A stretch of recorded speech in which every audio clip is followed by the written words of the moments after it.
ونشهد أن لا إله إلا الله وحده لا شريك له ونشهد أن سيدنا ومولانا محمدا عبده ورسوله أرسله بالحق بشيرا ونذيرا وداعيا إلى الله بإذنه وسراجا منيرا.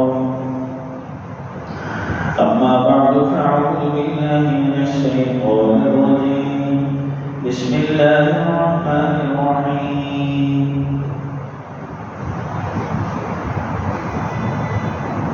قال كلا فاذهبا بآياتنا إنا معكم مستمعون. فأتيا فرعون فقولا إنا رسول رب العالمين أن أرسل معنا بني إسرائيل. قال ألم نربك فينا وليدا ولبثت فينا من عمرك سنين وفعلت فعلتك التي فعلت وأنت من الكافرين. قال فعلتها إذا وأنا من الضالين ففررت منكم لما خفتكم فوهب لي ربي حكما وجعلني من المرسلين. وتلك نعمة تمنها علي أن عبدت بني إسرائيل.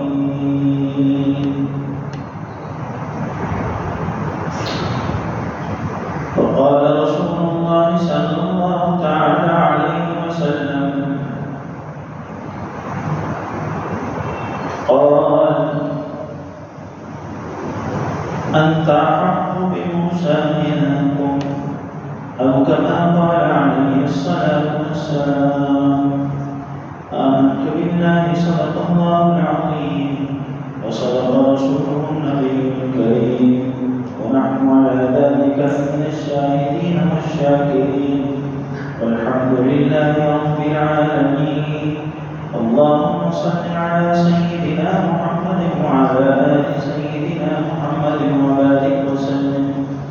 اللهم صل على سيدنا محمد وعلى آل سيدنا محمد وبارك وسلم.